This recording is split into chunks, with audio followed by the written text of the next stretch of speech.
meeting to order. Please stand for the pledge. Pledge allegiance to the flag of the United States of America and to the republic for which it stands, one nation, under God, indivisible, with liberty and justice for all. Almost everybody's here. Brittany's on her way. Be walking in any minute.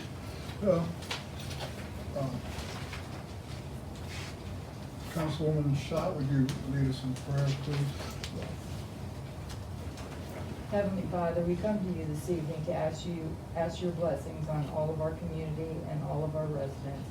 We ask you for good health and prosperity throughout the United States. Please protect our employees as they perform their duties, and we thank you for our military members, both past and present. Please give us clear vision as we move into September. In Jesus' name, amen. Okay. Minutes? Motion for the minutes. Second. Both of them? Yeah, I guess both of them. Okay. If there's no discussion. Bennett, Yes. Thomas, Yes. McKinney, Yes. Bailey, Yes. and Schott. Yes. Bills? Motion for the bills.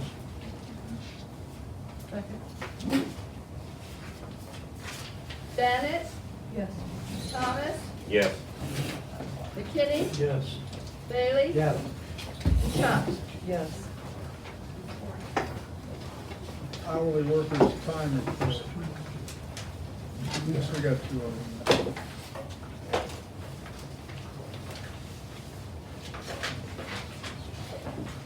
Fireman's time.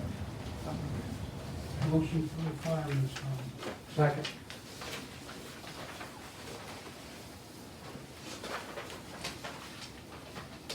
Bennett, Yes. Thomas, Yes. Richards, Yes. McKinney, Yes. Bailey, Yes. and Schott. Yes. Okay, Debbie, you're up. I have one item to be approved. I'm assuming everybody knows that Beach City was awarded the FEMA grant Yep. to purchase the air packs and the equipment. In doing so, we owe Ohio First Responder Grants LLC $9,261.91. And that is for writing that grant. They charge us a percentage of the grant when they write it. So, Motion. motion. Second. Bennett, Yes. Thomas, Yes. Richards, Yes. McKinney, Yes. Bailey, Yes. and Schott. Yes.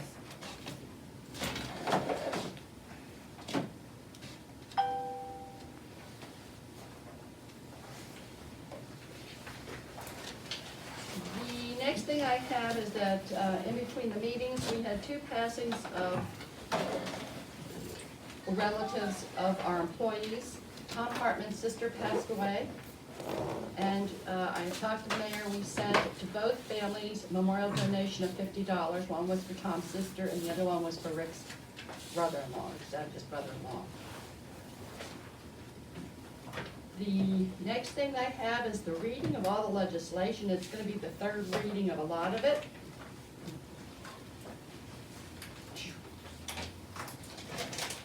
The third reading of,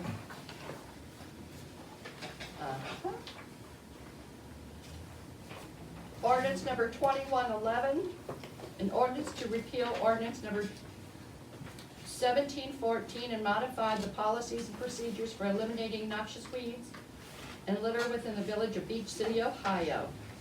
Motion approved. Second.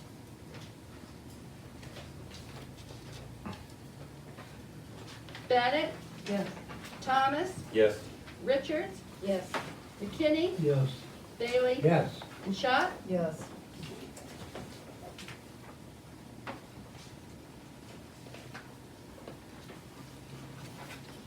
Ordinance number 21-12 will be your third reading. An ordinance to amend section 2 and section 6 of the ordinance number 20-10 and thereby revising the rules and regulations governing electric, water, and sewer, account management, billing, and collections for the Village of Beach City. So moved. Second.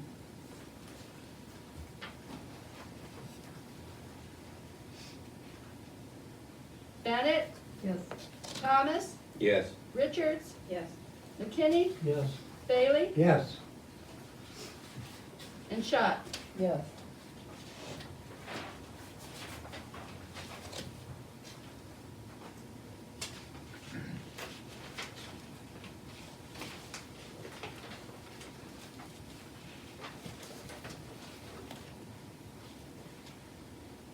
This will be the second reading of ordinance number 2113. It's an ordinance to increase the 2021 appropriations for current expenses and other expenditures of the fund accounts of the Village of Beach City, Ohio. Your second reading.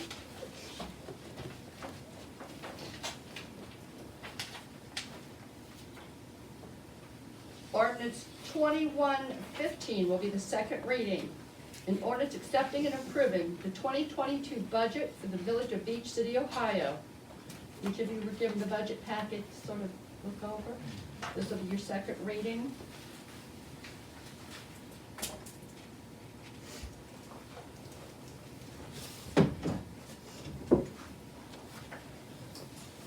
We have resolution number 2110, a resolution creating the American Rescue Plan Act of 2021, the special revenue fund within the 2021 permanent appropriations and budget for the Village of Beach City. It's going to be your third reading. Motion to approve. Second. I'm sorry, did you say again what that is? 2110. Okay, it's a resolution creating it's the Americans Rescue Plan Act of 2021 Special Revenue Fund within the 2021 Permanent Appropriations and Budget for the Village of Beach City. I'm sorry, I just didn't catch it all. Yeah, it's the one COVID. that, yeah, it's, I've got it. it's for the infrastructure that we're working on. That's it. Okay, I'm sorry, who seconded? I did. Thank you. Bennett, Yes. Thomas, Yes. Richards, Yes. McKinney, Yes. Bailey, Yes. and Schott. Yes.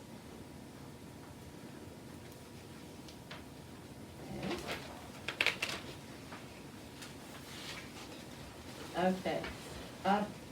There is a question about this resolution. I labeled it 2111. I had asked the solicitor to do it for me. When I turned in some of the documentation and contacted Stark County to put the liens on the properties where we have outstanding money for utilities and or mowing, the woman that handled it and wanted me to do a resolution through council.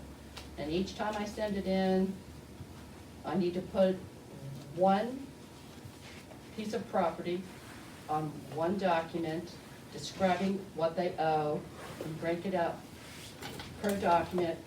And then if this is a standard resolution, it covers everything, she'll keep it on file for us.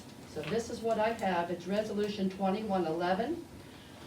A resolution to certify delinquent account balances to the Stark County Auditor to be entered on the property tax duplicate as a lien and collected at other taxes.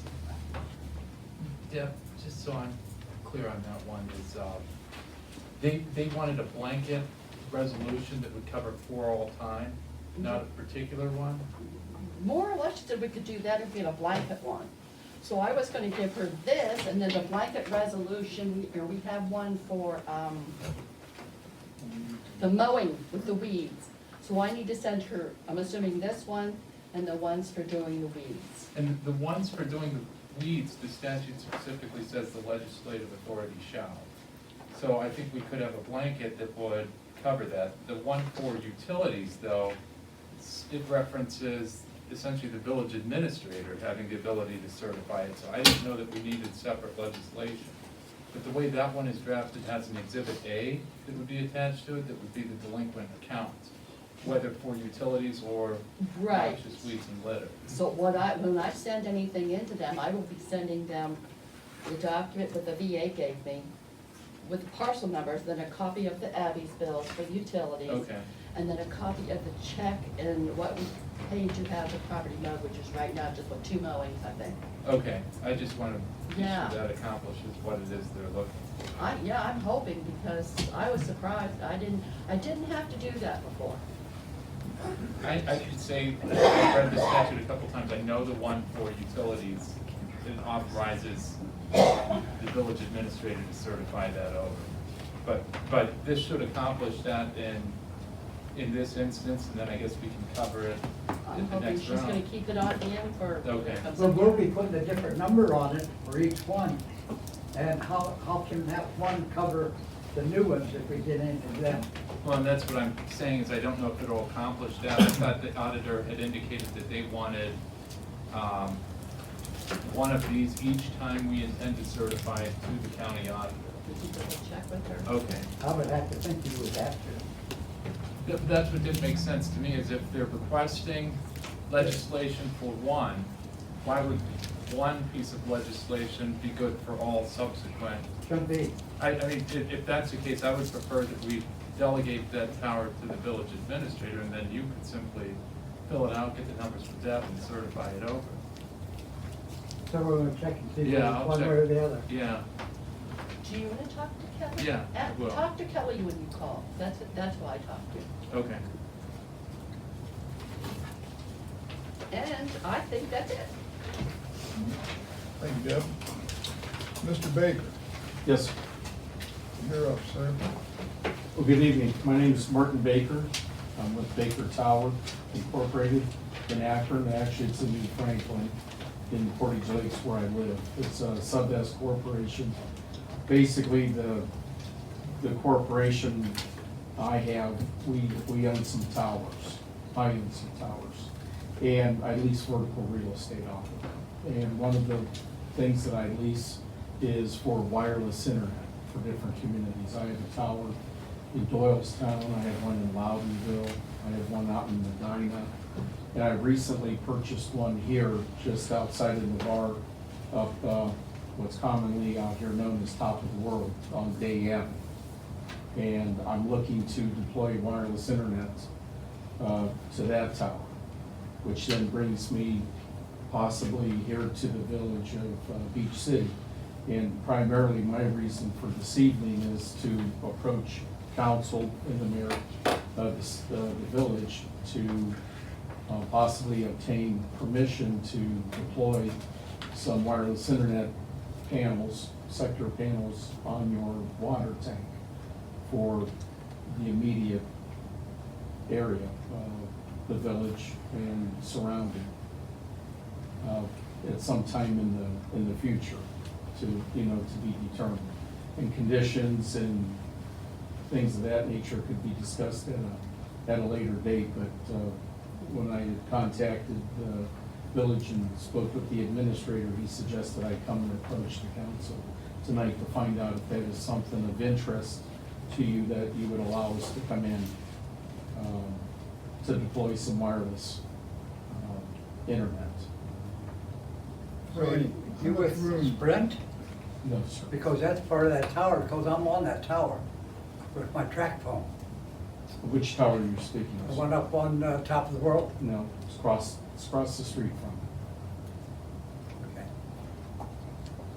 it. It's He's talking about the water tower. Yeah, you said something. Okay, you're talking about the water tower. I am, your water tank, yes. Fran, do we have room on our water tower? I don't know. We got Well, I'm other gonna stuff say, up there. There's a lot of junk up there. I know that. When I don't know if there's I've any- driven by in the past, and then I drove by again this evening, I see a railing up there. I see an old piece of tower that's on the catwalk at the waist of the water tank. And then I used my binoculars and I took a much better look, and I see a single Omni stick and a very small dish on top there. But you would know better who you're, if anybody, that you're leasing space to the water tank. I don't know. We started out with Bolivar. Do we still have that guy? They are no longer, we have, Watch Communications has, they're wireless, and they have, I'm assuming it was an antenna or something, whatever Yes. they put on top of the water tower. Okay. And they supply to the village departments. Okay. Now, we still have, right now, we have, I believe, the police on them, the sewer plant. It has the capability of going into the street garage and the electric garage, but they have not been using that. We did disconnect Village Hall because of the speed. It wasn't fast enough to keep everything going for us. And I believe the same instance was for the fire department. They needed the extra boost to get your records down to the state of Ohio. Yes, yeah, we went back to Spectrum because of the speed of the other. Yes. They charge us no money. Now, they did not come into our area and try to push their product. They didn't have a sales staff going through. There was one or two people on Route 93 that actually lived next to me that wanted it, but because of the trees, they couldn't align. Yeah, that can be a problem with some types of equipment. Yeah. I believe Watch Communications is in, I think they're based out of Indiana. They are. And they're sparse, and I don't know, I really don't know some of their speeds, but that seems to be a common problem with some wireless, what's commonly known as a WISP, a wireless internet service provider. And they were probably bartering with the village. If you allow us to have something on top of your water tank, we'll give you a free connection. And, you know, that's something that I would be interested in speaking with the village about, you know, doing something along the same, but obviously a more reliable, I mean, it's, I can't promise 100 by 100. I mean, that's fiber and that's cable. But, you know, a robust enough service that if the village is interested in doing something like that, you know, we certainly can explore that and talk, you know, and maybe a different, either as a committee or somebody, if you would be interested in having us come in onto the water tank, we would deploy some sector panels up there rather than just a single small Omni stick antenna. I myself, I don't represent myself as a wireless internet service provider. I don't answer the phone at 2 o'clock in the morning. My responsibility is to make sure that the towers are standing vertical and not laying on their side. The wireless internet service providers that I lease space to, a few of the different ones, they would be the ones providing the internet. I'm teaming up with one in particular, X-Band, EX and then BAND, and that's out of Rittman. He's on my Medina tower and he is on my Doylestown tower. And I'm working with him closely to deploy, since I have this tower at Day Avenue, we're going to, if you will, determine we're gonna light the tower up. And for a lot of the folks in the immediate area of that tower, which then leads us to try to secure some space on your water tank if you would be interested in something like that. Okay, you got the tower up on Goodrich. What does the tower have to do with what you want to put on top of our water tower? Does it send something out? We would, it's just a step, it's a hop to move into this direction to be able to get the signal to your water tank. Your water tank obviously is the highest thing in the village. The village sits in a bowl here. It's hard to deploy microwave backhaul signals to get, you know, to get different places, and we could use your water tank and we could deploy sector panels and be able to provide service. We would have to look at that a little bit closer, because down on my property, we got a single that goes to the water tank. It tells it when to fill up. We A can't have scan something that's antenna. gonna bother us Correct. in between that. That would be something you'd have to check on, Jim. And it would be myself that would be, you're looking at the person that would be climbing the tank and doing the work. I've been incorporated in business since 1997. I've done work for DNC Communications. I've done work for, my primary stuff has been wireless two-way radio stuff. We've done microwave backhaul for the city of Cottle Falls into the MARC system at the city of Akron Tower. We've done Hudson, getting them connected over. I was hired by BNC on that job to make the wireless microwave backhaul.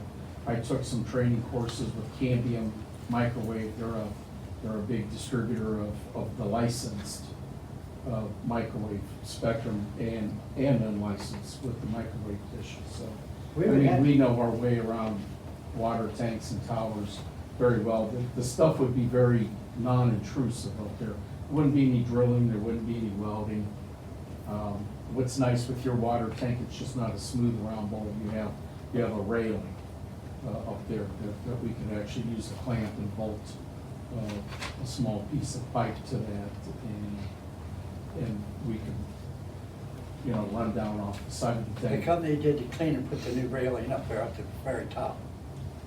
The ones that did the cleaning and had that redone. Yeah, They're the ones that put that up there. okay.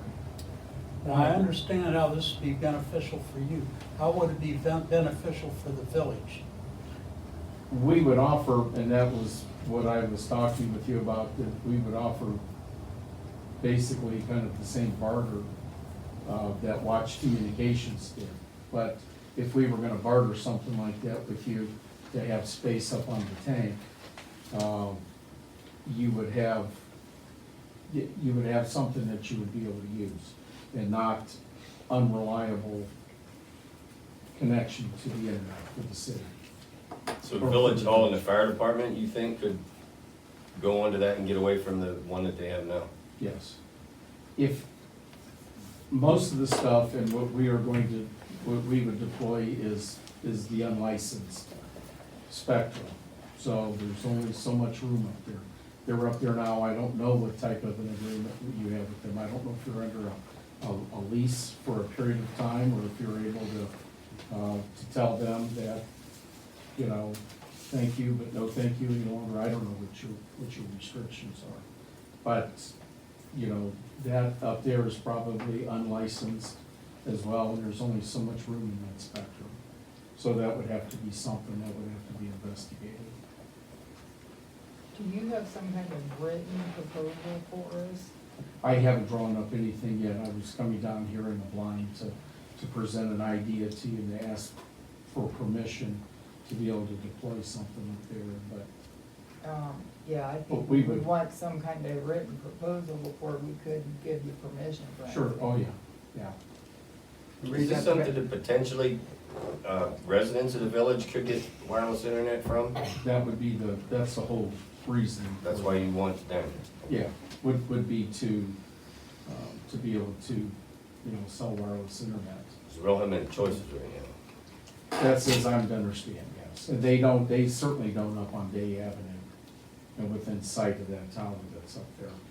Could I ask, what would be your pricing compared to Spectrum?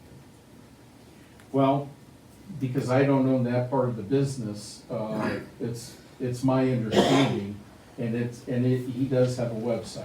I believe he's somewhere between 30 and 50 meg for $60. That's one of his, there are a few different tiers. He wasn't able to make it tonight. He would have been able to explain a little bit more about his pricing. But on an initial contact with the village council, I wanted to propose this idea and see if anybody's interested. If they are, we'd certainly be glad to move forward and speak with you more about it. I think we'd be interested in finding out more, like Georgie said, get some things we can read, and, Sure. I would be concerned as to what your agreement with Watch Communications up on the tank now. If if they have rights, and sometimes they have sole rights to that, and for whatever period of time, if they do, then, you know, we probably wouldn't be able to do it. How would we find that out? Anybody know?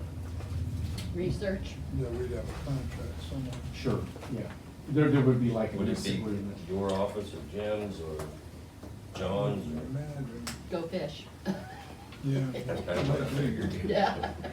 Anybody that would be up on your water tank, I would imagine you would have got some type of a written lease Yeah, agreement with them.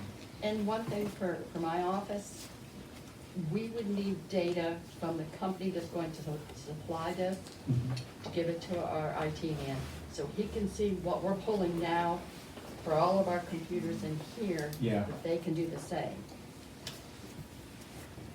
If we would, certainly would be beneficial to know what your requirements are, how much. And you can explain all this Meg stuff and not, yeah, it's gonna Right. go right over our heads. Sure. But, you know, if that's something that would interest the council, we would certainly be interested in moving forward at a future date at some point. If it's beneficial for the village, then it's something we might look into, but we'd have to see. Absolutely. Oh, absolutely.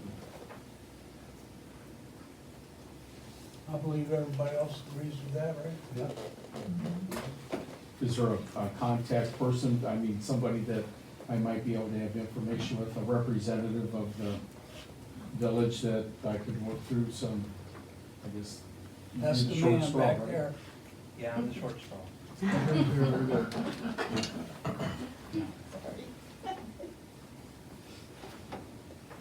You're welcome. Anything I can do to help? Oh, him and Craig would have to work together because he's got a lot of, Yes. probably that paperwork back in there somewhere. What was the name of the company before Watch? Was it, Wiltshire. was it Wiltshire? Wiltshire. Okay. Yes, he would be the man to get hold of. He's very knowledgeable in that area.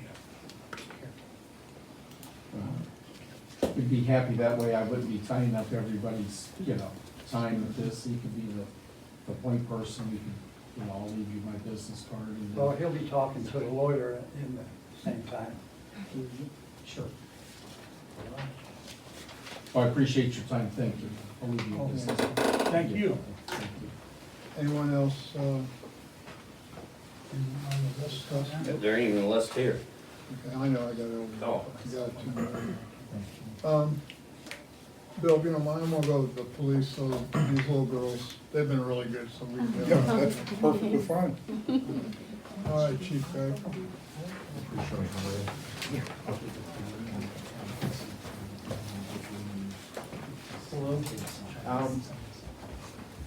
This is Mr. Preston. That's his professional. This is one I called you guys about, or most of you guys about 3 weeks ago regarding getting him to be able to do his physical and get his paperwork in. And we got his physical done, everything came back clear. And I just wanted him to get introduced to you guys tonight, get everyone's approval to put him on, and then have the mayor swear him in tonight. Brought his wife and daughters with him, he'll be a great asset to the department. We'll let him kind of introduce himself and what your background is a little bit. All right, so I'm Chris Westpoint. My background is criminal justice, bachelor's degree at Kent State. I did 8 years in the Army. 4 of it was as an infantryman and 4 of it was as a mental health specialist. I've been a police officer since 2018. I started at Springfield Township and then I moved to Suma. They have their own police department. And then I recently was offered a salary manager job at Walmart, so I took that full-time position and went part-time at Suma. And I'm looking to get into a municipality again and away from the private police sector, so I'm here. I'm 33 and I have a wife and 3 daughters. What town are you from? I'm originally from Stowe, but now I live in Plain. What kind of shift would we be using him for, Chief? He's gonna be working Wednesday nights for us. So we'll start tomorrow night, we'll be working Wednesdays, Wednesday evenings for me. So he's gonna work 1 day a week, every Wednesday. It's kind of gonna be his, and he's available on a couple other occasions if we need him for a shift here and there. Wednesday late evening or? Wednesday, I'd be later evenings. Yep. After Sergeant Myers goes home, he would be the next guy in. You said you was mental health in Army, Yeah, my last 4 years. as a patient. That takes one to know one. You swear in. Swear in. Where would you station that? I was in Fort Polk, Louisiana. Yeah, it was terrible. I know all about it. I love Louisiana. But yeah, I think he'd be a very good asset, especially with his experience, and he's got the right personality for what I'm looking for. Now with Suma and with, where did you say you were before, Springfield Township? Are those, I mean, what kind of area, this is a really small town, and, So Suma's kind of like, Suma's kind of its own community, because it's a big hospital, and we have jurisdiction, we have a certain mile radius around the hospital. Springfield was, it was about 25 square miles from Arlington Road, Walmart, up to 76, the highway. It was pretty big, but still, it was a township, so it was very close. Everything was levy-based, so a lot of community policing, which is what we do here. because here you're gonna see the same people all the time, and it's not gonna be like Suma where, you know, I'm sure you see the employees, but you don't see the same patients all the time, so. Yeah, just the mental health patients. Well, you see enough of us here with that. Yeah, I just, you know, being a small town, you know, you look at somebody cross-eyed, they, you know, they call the chief, so. Actually, all you have to do is go by and wave. Yeah, I mean, that, yeah. Tell him, Curtis. Yes, sir. So, absolutely, I don't probably need a motion, and I'll make a motion. Second. Bennett, Yes. Thomas. Yes. Richards. Yes. McKinney, Yeah. Bailey. Yes. And Schott. Yes. thank you, I appreciate it. I'm gonna have the mayor swear you, raise your right hand for me. I do solemnly swear or affirm I do solemnly swear or affirm that I will support the Constitution and laws of that I will support the Constitution and laws of the United States of America, the United States of America, the Constitution and laws of the state of Ohio, the Constitution and laws of the state of Ohio, and laws and ordinances of the political subdivision the laws and ordinances of political subdivision to which I am appointed, to which I am appointed, and to the best of my ability and to the best of my ability will discharge the duties of this office. will discharge the duties of this office. You know, Thank you. Thank you. I'll be on YouTube. You'll meet city council. Keep it for prosperity. Girls, thank you for being so quiet. Thank Wonderful. you. There's candy up there. Okay, Kirk knows where it's at. Well, thank you for I'll having get it us. for you. Thank you. Thanks for the chairs. Oh, yeah. Well, yeah, Thank you. I appreciate nice little town. it. I did a little ride along with Sergeant Myers. It was a nice town. It was a warm welcome.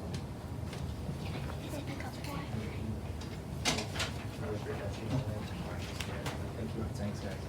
Have a good night. You're welcome aboard. You can leave the girls, but you can go. You can have one, just not both. Make it easy. I'll have you guys' monthly report at the next meeting for last month. I'll be able to, Debbie, I'll get that to you real quick and then bring it to them. I'll get that to your office. I do have a resignation. It says, Chief, I wanted to thank you for the opportunity you gave me. I'm not going to continue the process for the Beach City Police Department. I wanted to let you know before I spent any village money on BCI and physical for pre-employment hire. My heart is no longer into law enforcement. After speaking to my wife, we agree this is the best for my family. I know this might be a disappointment and frustrating, and I sincerely apologize. I want to wish you and the Beach City Police Department the best of luck. I will return my keys and badge ASAP. Respectfully, Herbert Fogel. I do have his keys and badge back, and I just need a motion to accept his resignation. He's been on there a long time, hasn't he? What's that? He's been on there a long time, hasn't he? No, he was hired back in 2016, I believe. And then he left us for a couple years. I then spoke with him a couple months ago and asked him if he'd be interested in coming back and helping us out a couple days a month. He always told me when he left that he would gladly want to come back and help us. And he worked for the city of Philadelphia for a while and then took on another job. And I said, we can hold your commission if you can help me. He initially agreed to it, and we started the process. And after he spoke with his wife, and I can understand he's more on the he switched over to the fire side more than the police side, and that's what his full-time career is, and that's where his heart is. And I completely understand and respect his decision. I'm thankful he let me know now before we continue the hiring process, and so I just need a motion. Motion to accept the resignation. Second. Bennett, Yes. Thomas, Yes. Richards, Yes. McKinney, Yes. Bailey, Yes. and Schott. Yes. And then, other than that, I'll have more for you guys next meeting. I didn't have a whole big chance to get prepared for tonight, so I apologize for that. Well, that's You had good. 30 weeks. In one day. That's right. I I know you were was sick. confined to my basement for 10 of those days, so. Oh, Mr. Bush, huh? I mean, Biden, Yeah. in the basement. Yeah, I was definitely, I appreciate all your calls and support and everything during that. I do really appreciate it, helping my officers really took charge and really stepped up and helped make sure everything was covered, and I appreciate all your help and everything during that, but it is what it is. Don't get it, don't recommend it, so, but I appreciate everything. That's all I have. All right, thank you. All right, Chief Anderson. So calls here today for the fire department, total calls as of today was 228. As of the same date last year, we were at 185. So we're still running quite a bit higher than we were last year. We've been fairly busy the last few months, really. Mutual aid summary is as follows. We give Brewster mutual aid 3 times. We give Wilmot mutual aid twice. We receive mutual aid from Brewster 3 times, and we receive mutual aid from Wilmot 1 time. So to start, that we've been talking about for 2 months, and again, we're nowhere with squad 135. 135 is still sitting at Liberty Ford with no transmission in it. And when I talked to her the latter part of last week, they were still waiting on a torque converter. She assures me they're doing their best. I know I've talked to numerous places around, even local, and everybody's assuring me that it's not a Liberty thing. It's an issue they're having. Buddy of mine today just called the Chevy dealer, said he was having an issue with his truck, and they told him we would run it because if you bring it up, it's probably going to sit here for at least a month or 2 to get parts. So unfortunately, it's affecting us right now, and that kind of stinks. But I don't know what else to do. So that's where we're at with that. So on a good note, and I'm sure most of you know, and this is the main reason I wanted to come tonight. So on a good note, round 5 of the AFG Assistance to Firefighter Grant from FEMA come out last Friday. Beach City Fire was awarded their full award. They were awarded $163,000. This will replace all 15 of our air packs. It will give us 30 bottles. It will give each firefighter a mask, his own personal mask, which is 20 masks. It will also replace our very outdated and antiquated, at best, Cascade system, which is actually sitting out of service over there right now, needing $1,800 worth of parts I refused to do until we knew what was going on with this grant. This is a significant impact on our department, as we're all aware. I do want to talk with Stephen, and we can even do that here later on, about how we go about purchasing this stuff, because I found some stuff that was sent through FEMA, and I think there's some different ways of doing it. So far, we've reviewed MSA packs. We did that last Wednesday. Joe Alexander come down from Fire Force. MSA has a tremendous product. If I had to pick, and I hate to say that before I see anybody else's product, they would be the way I'd want to go. They have a super product. They're super easy. Their masks are really light compared to the rest, and it makes it real easy to buy 20 masks because their masks are just so cheap. But with that being said, we are going to view Scott SCBA's this coming Tuesday. That's Brandon Beeson out of Warren Fire. And I've been getting a lot of information on dragger packs. Not real keen on the dragger pack, but I would definitely have them down if our guys would like to see them. So that's where we're at. I'll get with Steven here after the meeting and we'll discuss a few things. But like I said, with that being said, that'll buy everything that we were worried that we were gonna have to spend, and it really saved us. So a tremendous thank you goes out to Mickey Smith, the first responder grant writers.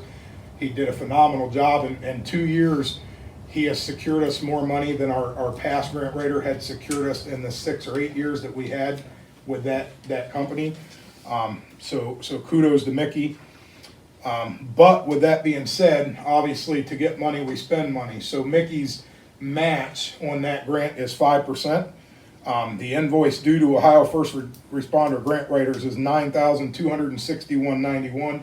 We do have the money to pay that. I've been in communication with Debbie, but we wanted to wait until we talked to council. But I would like to get approval on that tonight so I can get Mickey his money. It was a 30-day. They did. They did. Okay, so I've already missed this. We're good, yeah. Awesome. We did it before you came, I wasn't sure. Perfect. Thank you very much.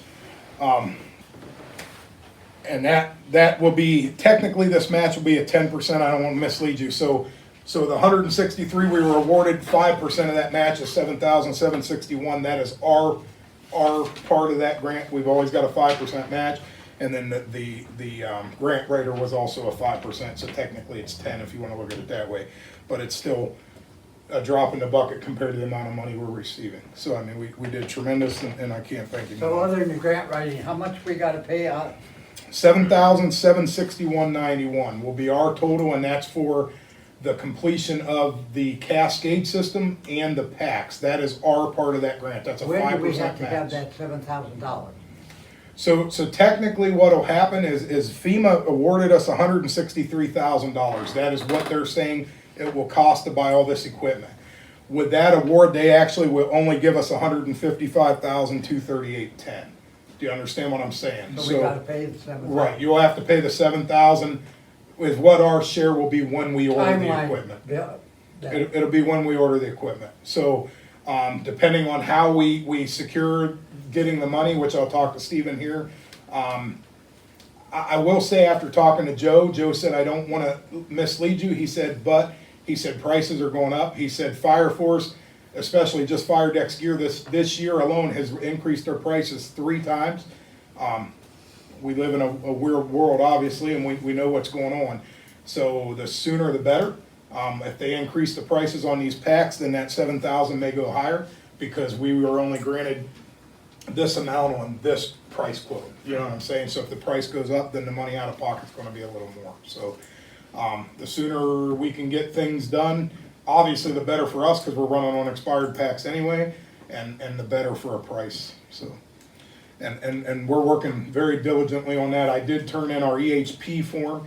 That is a form that anytime you do construction, you have to give to FEMA. It has been completed. That took me several hours to do. It was a very big headache. If anybody's ever done federal government forms, they are fun. I don't know what other term to use. But it is in. They're going to complete that the week of October the 4th. That will be completed. And more or less, that's just a form saying that we're not disturbing a historical property and we're not going to disturb the environment by putting in a cascade system because obviously there's construction involved with that. Mostly running wires and drilling into concrete, but we still got to do it. But it's in, and we should know after the 4th where we're at with that, but I'm sure it'll go through with no problem. So you approved the grant. So money-wise, I need calibration gas for our CO2 detector. The CO2 detector gets calibrated monthly. This detector picks up, it's not just CO2, it'll pick up gas, it'll pick up a lot of things. Obviously, it's got to be calibrated. Now that gas that we buy for that expires. It is currently expired. That'll be through Fire Force also, so I had Joe give us a quote when he come down the other day. The canister of gas to get that and keep it calibrated is $319. I'll be needing that money tonight if I could. I'll make a motion, $390 for the gas. Second. Is that all you need tonight? Technically, yes, that's a trick question. Technically, yes. Let's go with Can you be more yes. specific?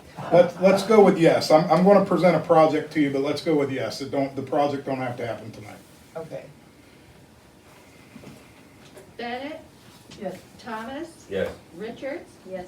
McKinney, Yes. Bailey, Yeah. and Shaw. Yes. All right, so now this project I was just talking about, let me turn the other way so Kurt can't look me in the eye. So there is CARES money still available to the village that has to be spent before December 31st. Am I wrong in saying that? Has to be allocated before December 31st. With this being said, we talked, how could we help ourselves? How could we provide something more personal to our firefighters to help their safety? So we talked with Joe. Now, they have a very new product. It is out, but it's still, some of it is still in the developmental stages. It is called a Lunar Tick. A Lunar Tick, Tick stands for thermal imaging camera. So this Lunar device is a thermal imaging camera. It would provide a personal camera for a firefighter in a pack. It would be assigned to a pack. The neat thing about this is it's independent of no matter what pack you buy. It will communicate more with the MSA pack simply because it is made by MSA. So MSA packs have a Bluetooth capability. If you would buy the Lunar Tick and then we would purchase the MSA packs through the Bluetooth, it would communicate. The nice thing about this is it would show me on a cell phone or a tablet as being the commander or whoever may be in charge of the call. I can stand outside the house. It will communicate every tick that's in that building. It will tell me if it's an MSA pack, how much air is left in his bottle, the rate he's breathing at, how much air he's got left, and how much time he's got in that house, which is good because we got guys that'll go in and they'll push themselves to the limit. And I mean, that's just the way they are. This gives me a view on the outside looking in, number one, where my guys are at, and number two, how much air is on their back when they're in that house.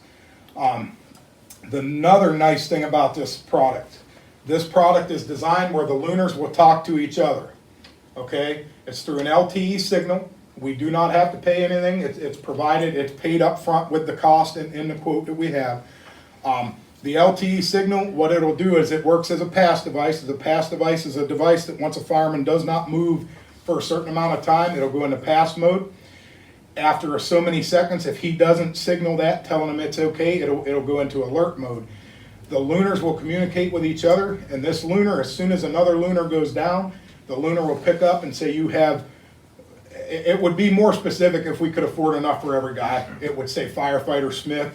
We obviously cannot do that, but we can label them, say engine 132-1, engine 132-2. We would know who's down. You would hit a button, tells us to search for this person, and as you scan the room, it'll give you a percentage, 50%, 60%, 70%. You know you need to go in this direction, and it'll tell you how many feet away from you that other lunar device is. I will tell you, these things are awesome. He brought them down last Wednesday. We looked at them. We played with them a lot. Even through the firewall in the block building, it communicated with each other. He promises he has not seen anywhere yet that it did not work.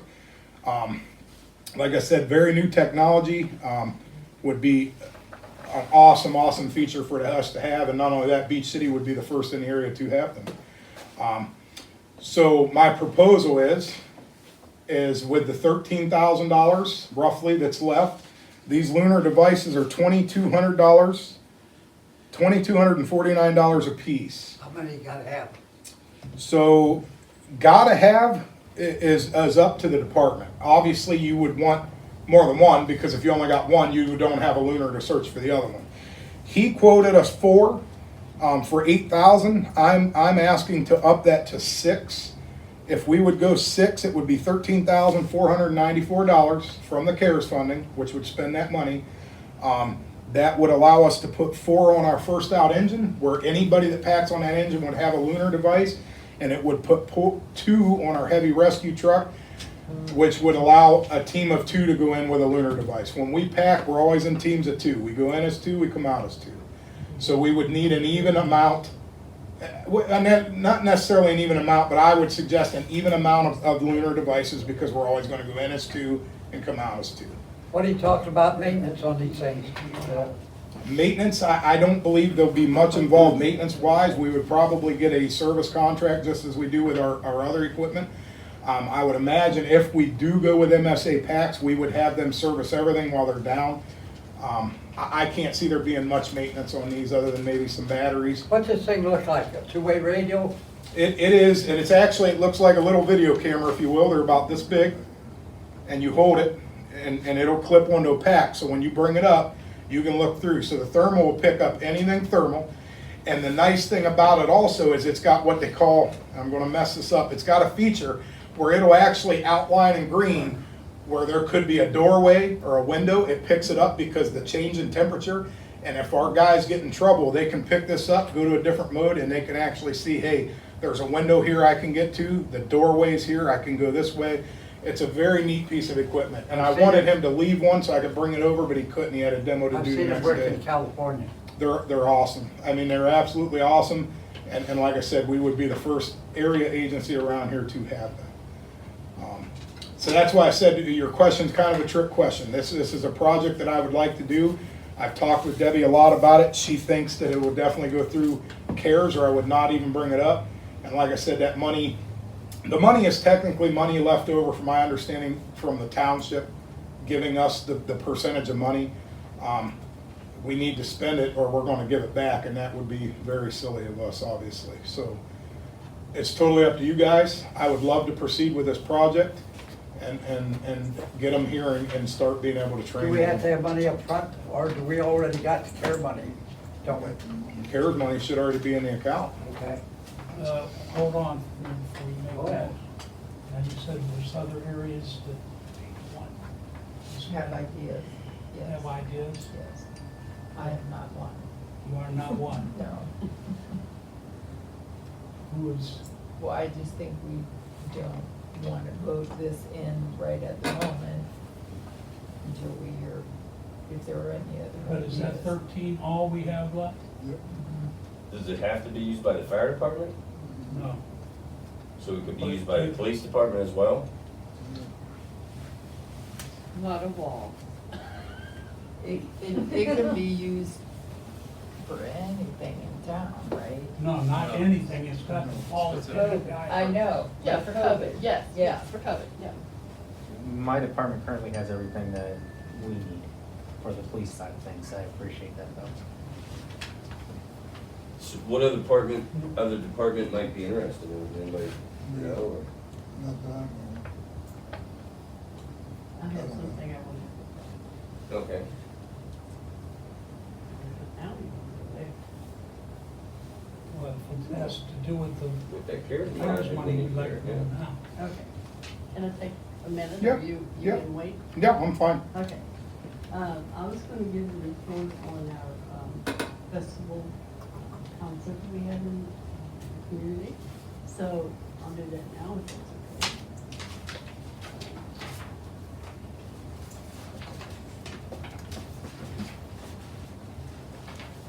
Thank you. Okay. It'll give you, some information on the top of the page there about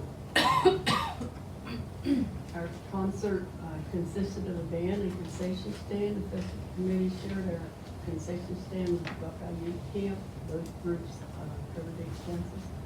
Festival committee covered the band expense was $300. There's about between 70 and 80 individuals who participated. It was very successful, and we have plans for other concerts in the future. Festival committee would like to acknowledge the ones that helped with that participation, which was the city's administrator, Jim and his wife Jenny, and family helped with the summer at the concert. Beat City Fire Department for their providing the bandstand, and the CIC with the concession stand rental. The administrators of Camp Buckeye was Mrs. Lucy Richards and Cheryl and her family. We also want to acknowledge Careless Youth softball team. They helped provide the request for the concession stand during the summer games, and that helps us raise the fund. So we want to make sure they acknowledge all those.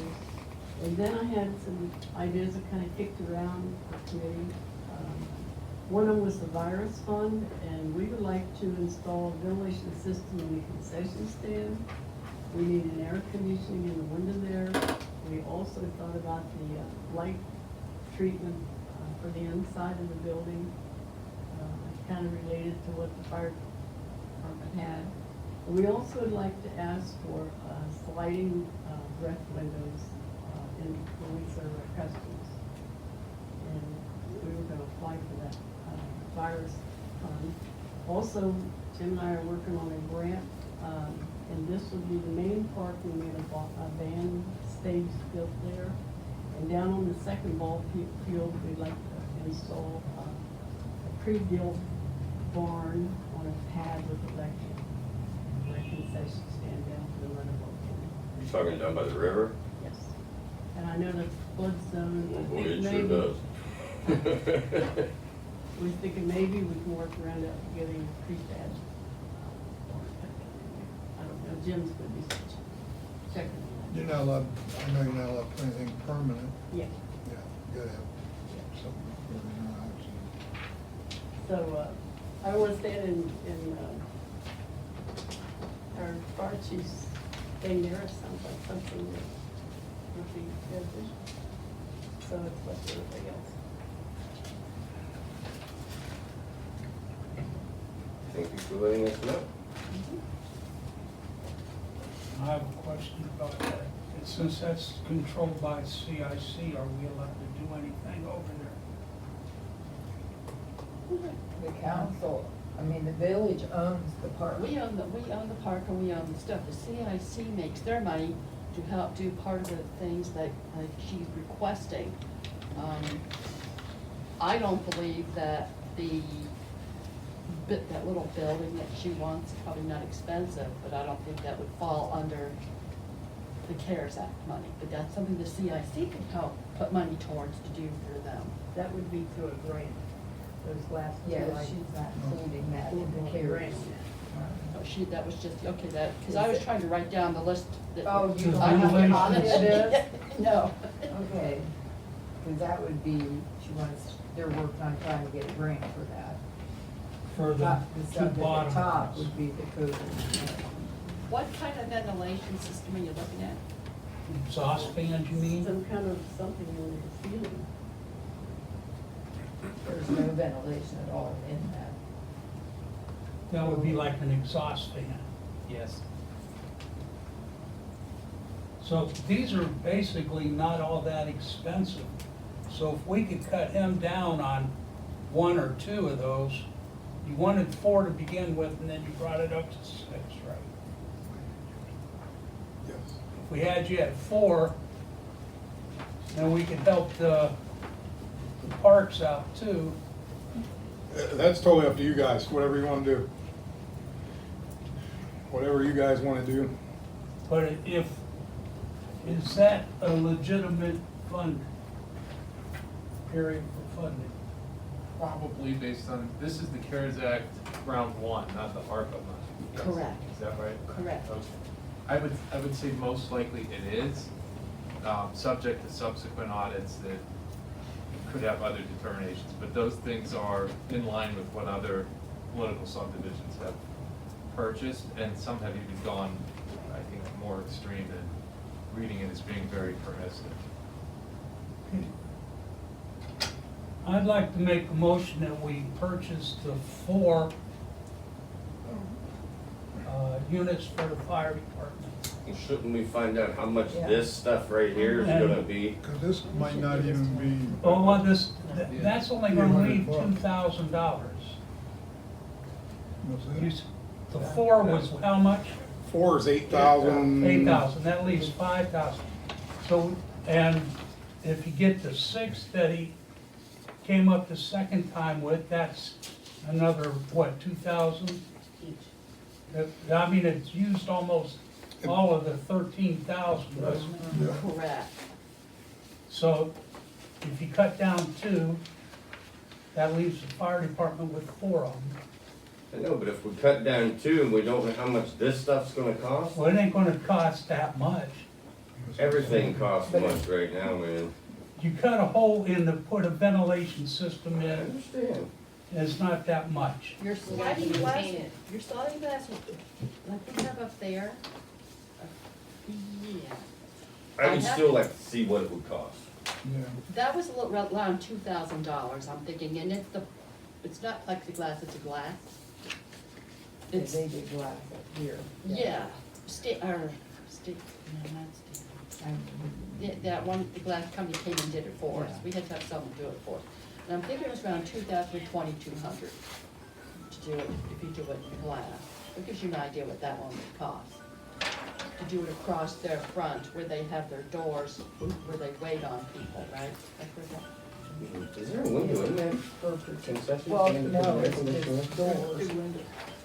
Well, I'm There's talking about the front. Oh, That's where you're talking about for the, Sliding. Yeah, but I just wondered where this air conditioner would go, because I didn't remember a window. They have yeah, a, on the side. Very interesting, right? Well, I don't know, do you remember what that virus, light that you got, what you paid for that? Them were 1,500 apiece. 1,500. Do you have another copy? So you're already up to about 3,700 just with those two.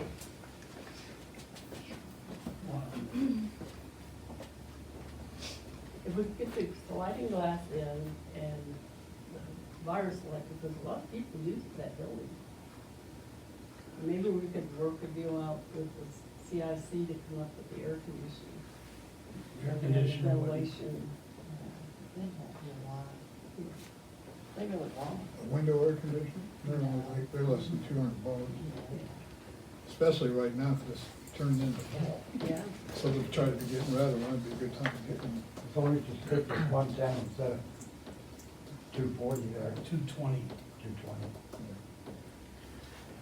That's all you'd want in that little place anyhow, is a 110. Plug it in and cool off that little concession stand. And the ventilation system, if you had air conditioning, you wouldn't want to be pulling all your ventilation out. And you should have, if you're cooking there, you should have something to pull the smoke out though. An exhaust fan is what that is.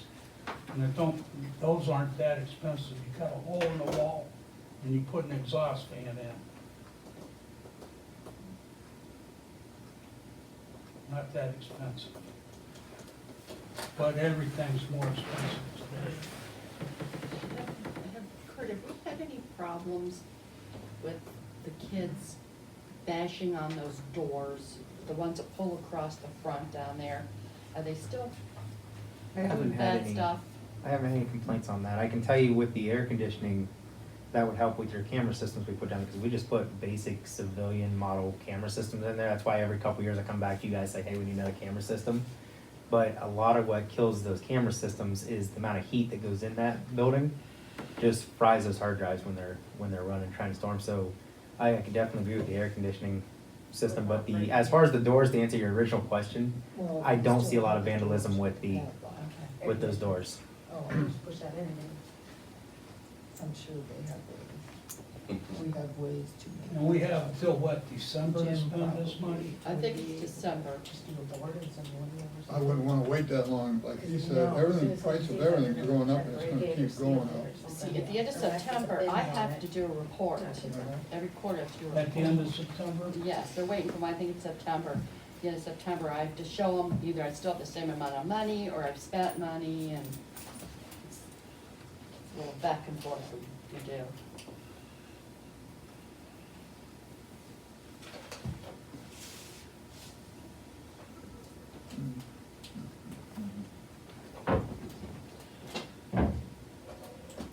Is there any other place where there's money available, other for anything?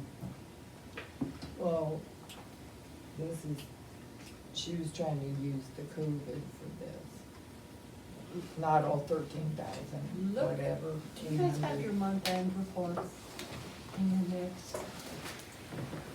Was it in today's packet? Yeah. Yes.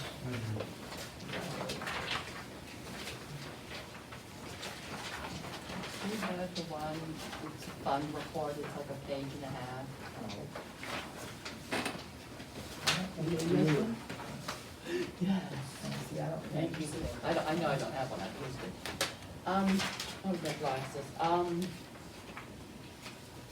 You have to help them in capital improvements. Now, remember, capital improvements is for something that's around $500 or more that lasts a lifetime of 5 years. You've got 13,615, 66, and that could help cover some of those too, those expenses that she's looking for.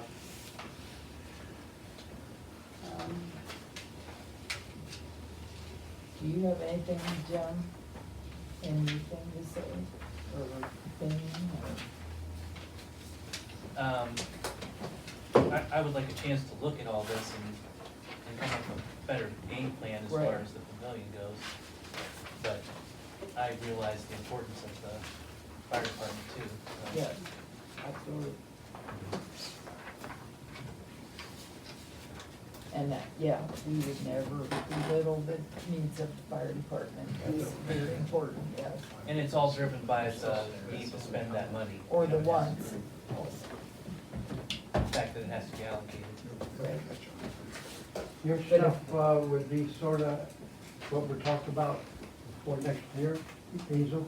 Well, we could use it as soon as we get it going.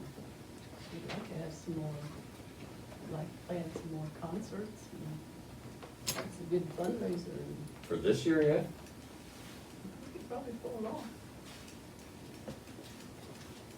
Felt like fall this morning when I went.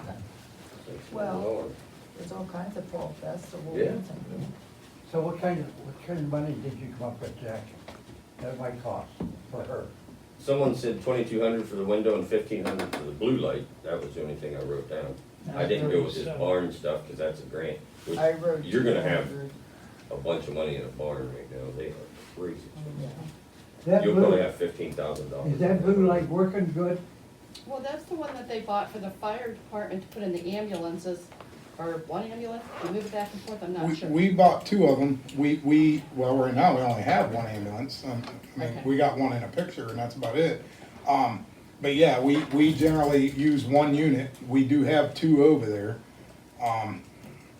The biggest thing is with them blue lights, you gotta make sure the one you buy will cover the area you're trying to cover. So like ours is a square footage. I don't remember what it was. It might have been a 5x5, a 6x6. So if you're talking a 20 by 20 square foot area and you buy the blue light for the 5x5, you're not doing yourself any good anyway.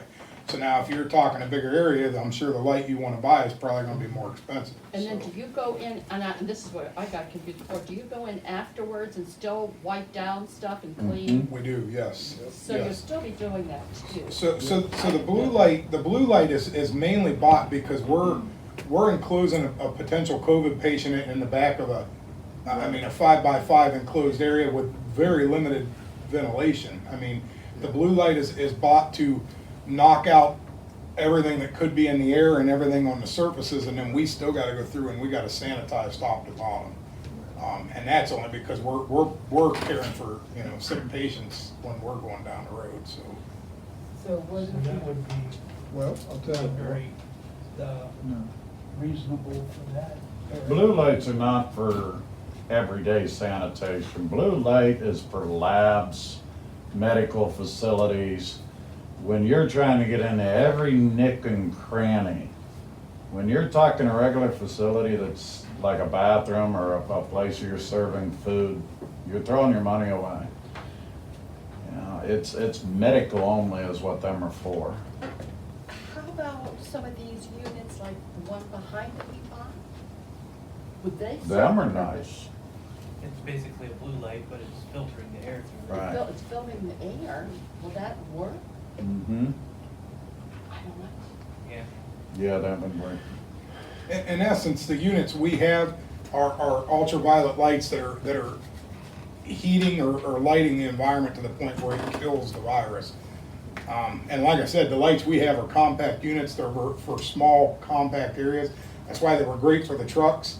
Now they're actually building ambulances with them built into them. I mean, obviously, when we bought our ambulances, this wasn't even a thing, but I don't know that that blue light like we have would be sufficient for what you want to use it for up there. I don't think it'd be any good. Room to work with it. So, but you're saying we can do the fire department's one for the COVID and use capital improvements for her part? Is that what you were saying? Yeah, you still have 13,000 left, this is September. You could still use part if you wanted to save part of that, buy them 4 for now, see how they do with the 4. And they have saved a lot of money in these grants that we thought we'd be paying for through the levy. Right.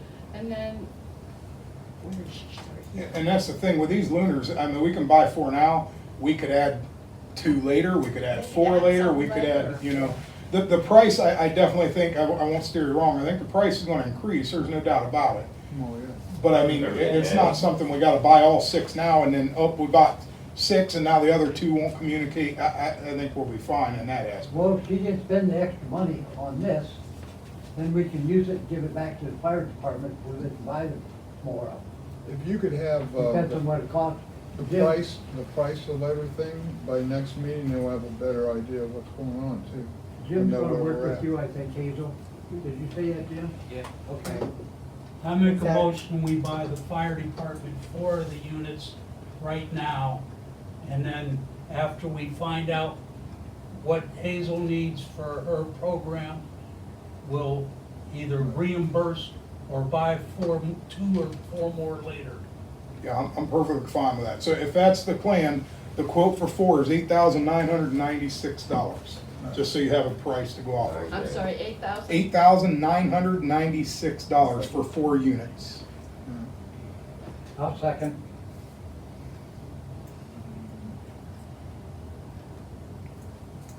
Does that Bennett, work- sorry, Does that work for you? Bennett, Yes. Thomas, Yes. Richards, Yes. McKinney, Yes. Bailey? Yes. And Schott? Yes. Correct. Okay, I have a question. Nick's Garage, don't you need money for that, for the car? Yes, I I do. was up there the other day, got my tire fixed, and they told me that something like $800, but you guys couldn't get it fixed because you had to wait to come to council. Yeah, so the headlight assembly, and I wanted to look at possibly getting a second quote on that. They're saying they need to replace the headlight assembly on it, and it was 800 and, no. Oh, you know why? You know why, don't you? It's They have to take the computers whole in it. front end off of it. No, the 800, you're talking about the $899 that's in my basket? We were sort of stalling, waiting for the, Stark County money to come in this month. Okay. It was for all those other little things we wanted to have done. Oh, I thought I read that differently. I still need to look at that. That's one of the reasons I haven't really brought it up. We do need new headlight assembly, so, or a new headlight for the SUV. And I. Where are you gonna take it to? We were originally looking at Nick's. I would like you to second a quote on that, but I need to look at the paperwork. That's something that came while I was off, and I was trying to read through it. And we're trying to finish up what exactly it means. Is that why the headlight's out on that one thing all the time? I guess, Well, it was fixed, What they it's been said. fixed twice now. that's why they're gonna do the whole By deal. Nix? Yes. I definitely would check That's somewhere else. kind of my, Yeah. now, they didn't charge us the second time to fix it. No, I understand that, yes. Well, he has no interest in So I would definitely, village. I need to do further research on it. I apologize, I don't have everything together. Mark has been talking with her, and I need to talk to Debbie on that. Go in and look at my basket, and go towards the bottom. You'll see Nick's is in there with an invoice, and it's got estimates for that $800 some dollars. Okay. Yes, I'll look. and everything. Well, we need to do an implementation for this, don't we? Oh, pay raises.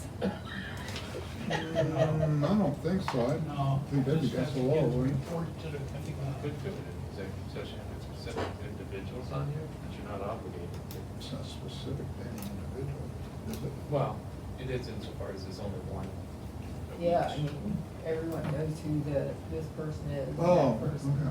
Yeah, whatever you want, that's, if, yeah, we can do it.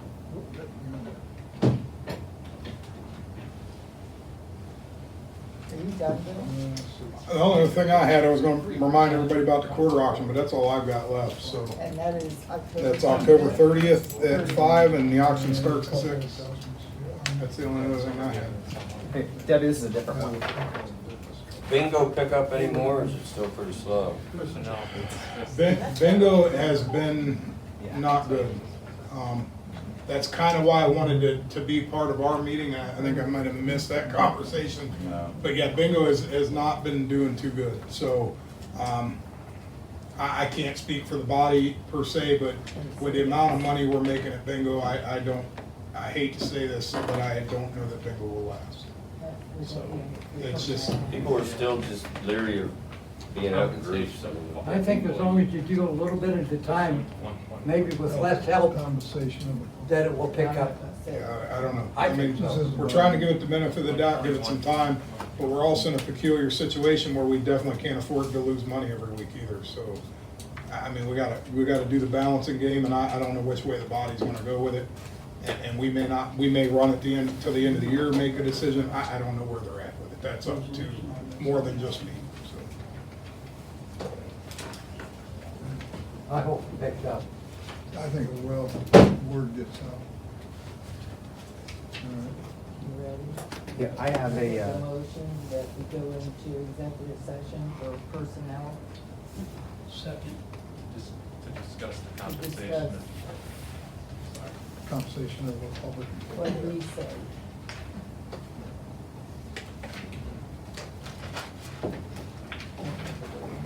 No, I'm getting there, I'm trying to write it down. Okay, I have a motion by Schott, a second by McKinney. Bennett? Yes. Thomas? Yes. Richards? Yes. McKinney? Yes. Bailey? Yes. And Schott? Yes. Schott.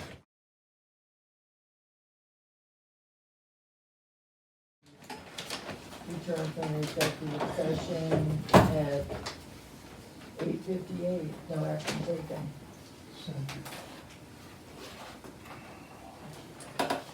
Motion and second by McKinney. Bennett? Yes. Thomas? Yes. Richards? Yes. McKinney? Yes. Bailey? Yes. And Schott? Yes. We'll wait till he's out. I was not taking.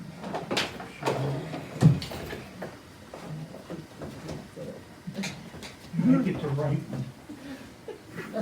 You mean right? the right side. We're gonna make a motion that the attorney draws up an ordinance for pay raises. Based on the information supplied from the finance committee. Right? I second that. Is that a motion by, okay. Bennett? Yes. Thomas? Yes. Richards? Yes. McKinney? Yes. Bailey? No. And Schott? Yes.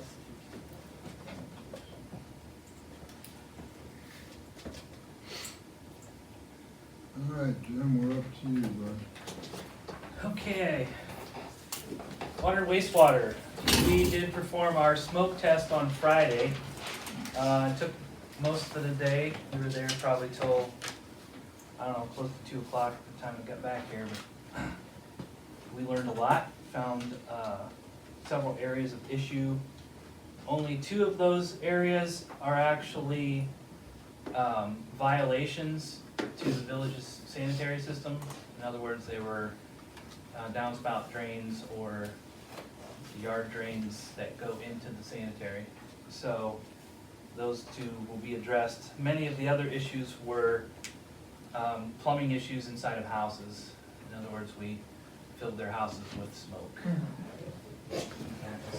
Quite an experience. Now, was that Beach City or what? This was Wilmot. Okay, I was gonna say, cause there was no smoke in my house. So I had 13 places overall that we had issues with, but like I said, 2 of them were downspout drains, and then we did have several areas that were manholes, and then we did have one manhole that was actually coming apart in a roadside ditch, which would be a substantial I&I issue. So those are all going to be addressed here shortly. A little bit like we talked in our executive session, I've been trying to get interviews and get employees for water and wastewater. And I know at last meeting, we talked about actually making an offer to a gentleman, and that gentleman has declined for personal reasons. None of the reasons were in reference to Beach City. So it was favorable for him to come here, but for personal reasons, he declined at this time. So I kind of switched gears a little bit. We're looking for hopefully finding someone with some type of license, water or wastewater, but also someone that's interested in being into that field. There's some things out there that we can do with apprenticeship programs through the Ohio Rural Water and OTCO that maybe we could get somebody at least here learning the system before we lose our superintendent to retirement. So more issues with wastewater, getting people here. We did get a contract with a concrete outfit to do the sewer break hole in Wilmot. Hopefully that's going to happen this month. We're going to work closely with them. We might have to provide a little traffic control. We're going to provide them with some cones and any assistance we can give because it's on the state route there. And then also, I forgot to do this at the last meeting. I have the letter of resignation from Jeffrey Seward, our other wastewater operator, and I'll read that. Dear VA Spivey, let this brief letter serve as a regretful proof that on this day I'm resigning from my position with the Village of Beach City. I have enjoyed my opportunity here, but need to concentrate on my personal health issue at this time. I wish you and everyone else I have met the best of the future. Sincerely, Jeffrey E. Seward.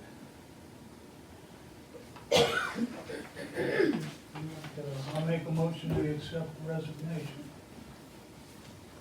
Second. Bennett, Yes. Thomas, Yes. Richards, Yes. McKinney, Yes.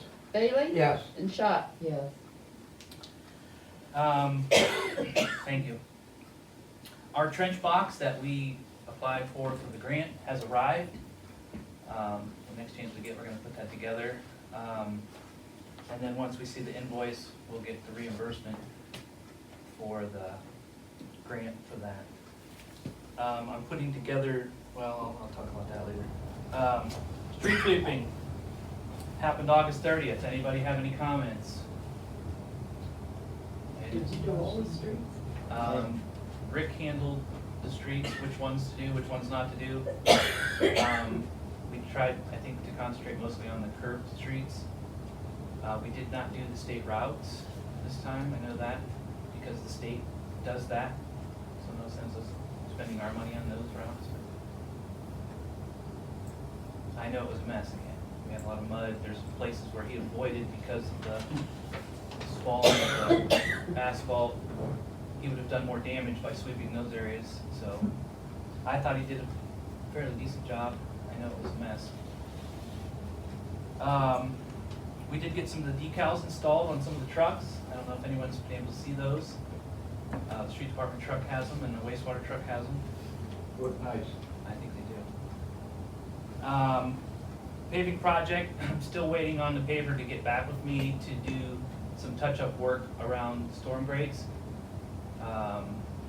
The grant money for that is being held up because we haven't signed off on it yet, because we want them to come back and straighten up some of those storm grates. So that should motivate them to come back soon. Electric department, I did advertise for a licensed lineman, and I had one applicant that came in, wanted to talk to me about it, and he was not impressed with our rate of pay for that position, and all the other applicants that I've received are only schooled linemen. In other words, they would have to go through a 4-year apprentice program to become certified. So we really have nothing in that position either to replace our current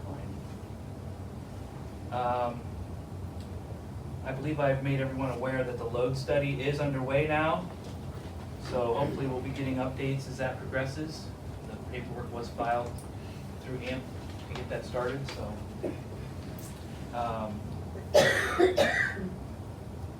The mayor and the solicitor and I had I think a couple council persons were here. AMP came and we talked about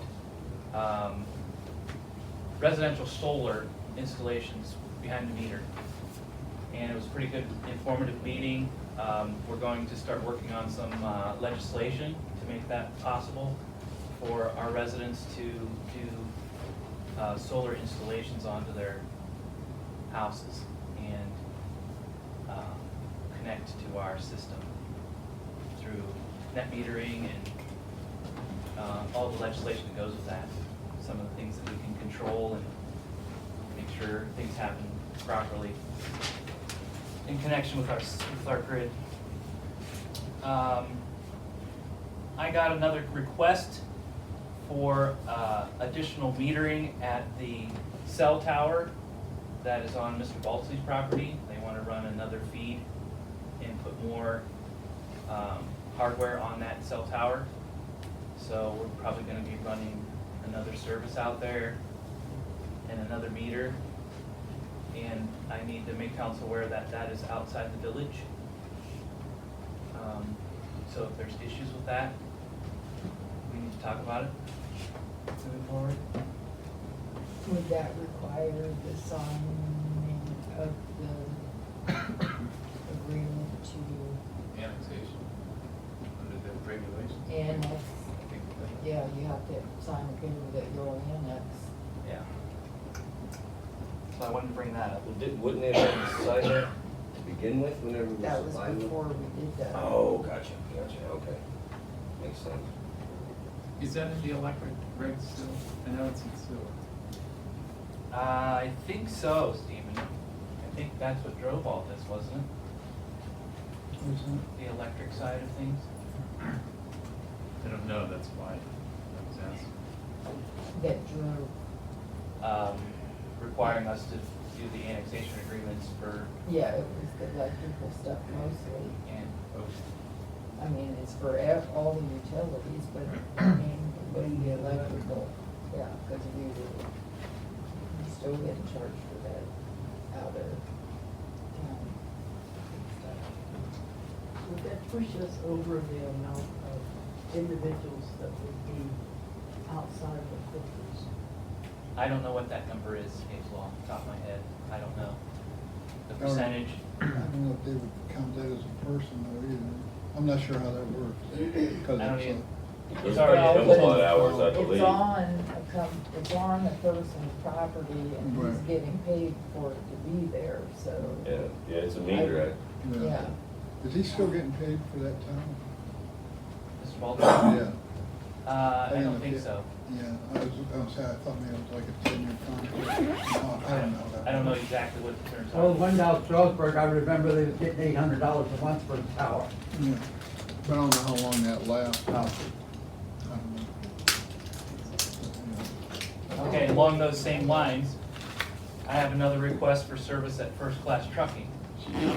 They are a current customer of ours, and they want to add another meter and another transformer so they can do a plug-in station for their semis, for engine heaters, block heaters.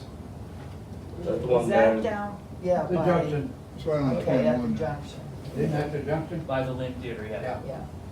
It's gonna require a couple poles, stretching some line across, another transformer, and then a bunch of underground, which is them. But it's another service, another account outside the village. So I would imagine it's the same parameters for that.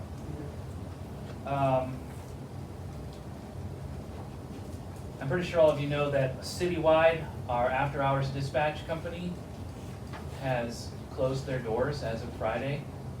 And with the help of the mayor and the police chief, we have temporarily contracted with Red Center, who's the company that handles our police and fire calls.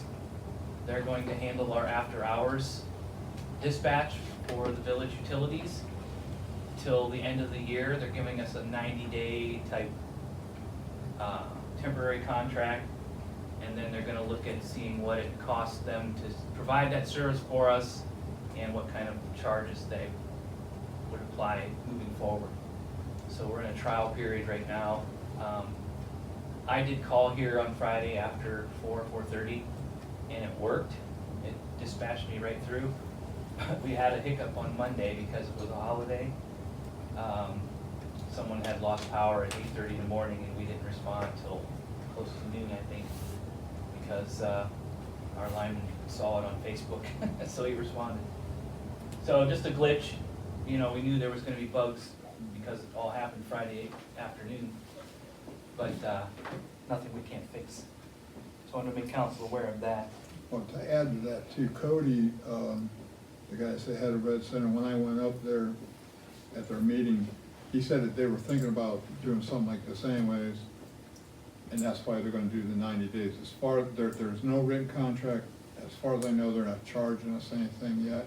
They said in 90 days, they want me and the village administrator, Brewster, to come back up there, then we'll finalize it. But for every 30 days, in 30 days, they're gonna have a report and, you know, see how things are working and all that. He said he might just charge us the same thing as what Citywide was charging, you know, or it could even be less. No, that 90 days that he gives, when does that expire? End of the year. The end of the year, yeah, they're giving us till the end of the year. Okay, that's longer Since than it- 90 days then. Yeah, well, what they did was I guess it would be the end of November, wouldn't it? Yeah, Yeah, sorry. so they'll have us coming back.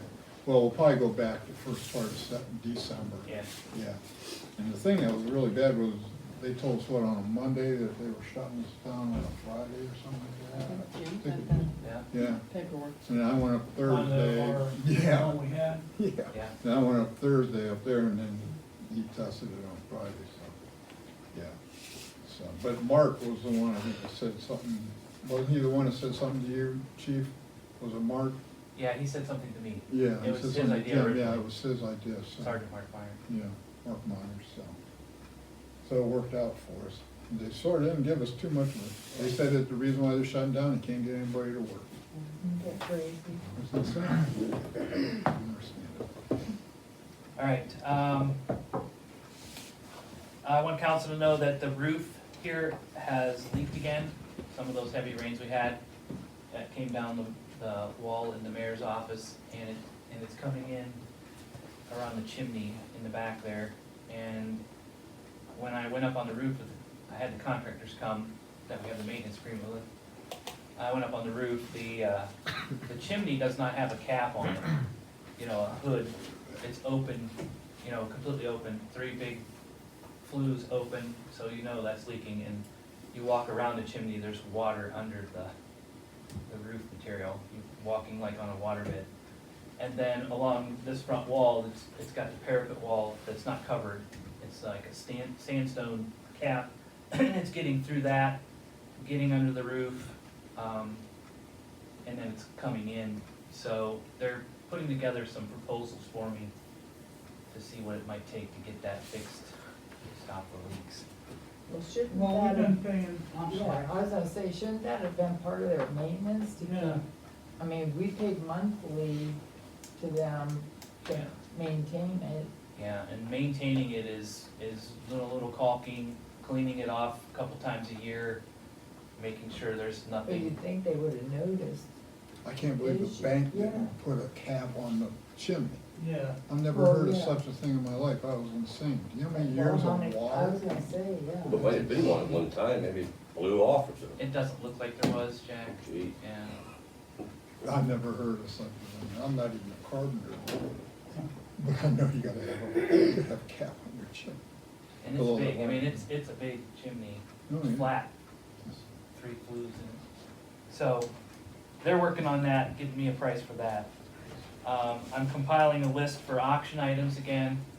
I'll have that here real soon so we can get some legislation for that. And we'll put the tractor back on there again and try again to see what. Debbie actually gave me a pretty good idea of different places to advertise, so we're gonna do that. I thought the tractor was the one thing that we did sell. No. No, we didn't meet the We did not. No, They didn't meet didn't the, meet the. right. Yes, sir. Did we get rid of the stuff that, sentiment from the streets and everything, or we did anything with that yet? Uh-uh. Nope.